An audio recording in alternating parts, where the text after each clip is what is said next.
Magandang umaga po. Narito na po ang magiging lagay ng panahon ngayong araw ng Martes, July 30, 2024. At bagong low pressure area ang namataan sa labas ng Philippine Area of Responsibility.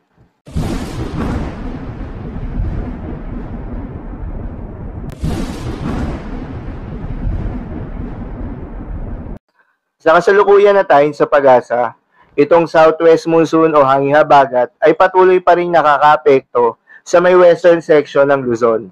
Kaya naman nasaan pa rin yung maulap na kalangitan na may kalat-kalat na mga pagulan at pagkidlat pagkulog. Habang mga localized thunderstorms naman ang iiral sa nalalabing bahagi ng ating bansa, kaya naman nasaan ang bahagyang maulap hanggang sa maulap na papawirin na may mataas na tsansa ng mga pagulan sa hapon hanggang sa gabi. Samantala, yung low pressure area na binabantayan ng Pag-asa ay huling namataan sa layong 335 kilometers north of Itbay at Batanes. Nananatiling mababa yung tsansa nito na maging isang ganap na bagyo sa susunod na 24 oras at wala nang direktang epekto sa anumang bahagi ng ating bansa. Bukod sa low pressure area na ito, wala nang nakikitang bagong potensyal na bagyo na direktang makakaapekto sa ating bansa hanggang sa weekend. Kaya mas maayos na panahon ang inaasahan sa malaking bahagi ng bansa sa mga susunod na araw. Yung isang low pressure area naman na ating binabantayan sa labas ng Philippine Area of Responsibility na Invest 99W ay nananatiling mababa yung tsansa nito na maging isang ganap na bagyo sa mga susunod na araw. At hindi rin inaasahan na papasok ng ating Philippine Area of Responsibility.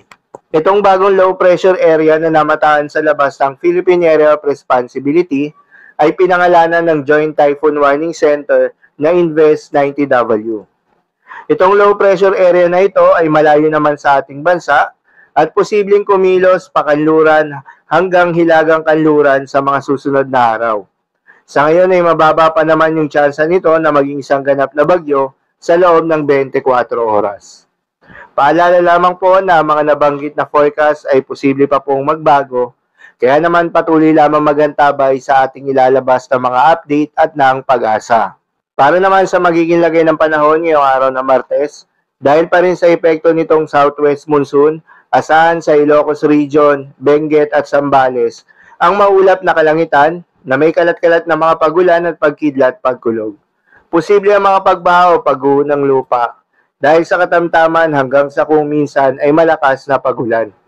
Habang sa Metro Manila, natitirang bahagi ng Cordillera Administrative Region, Tarlac, Bataan, Pampanga, Bulacan, Rizal, Cavite, Batangas at Occidental Mindoro ay asahan naman yung bahagyang maulap hanggang sa maulap na papawirin na may kalat-kalat na mga pagulan o pagkidlat pagkulog.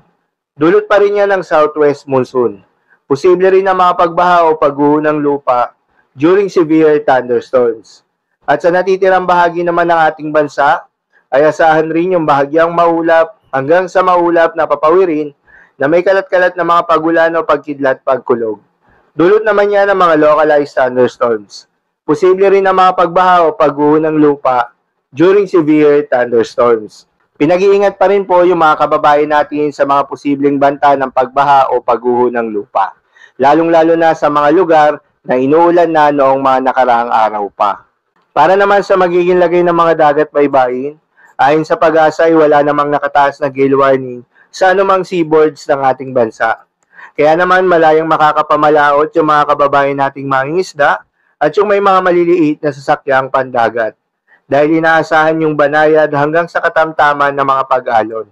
So yun lamang po para sa lagay ng panahon ngayong araw ng Martes. Keep safe everyone.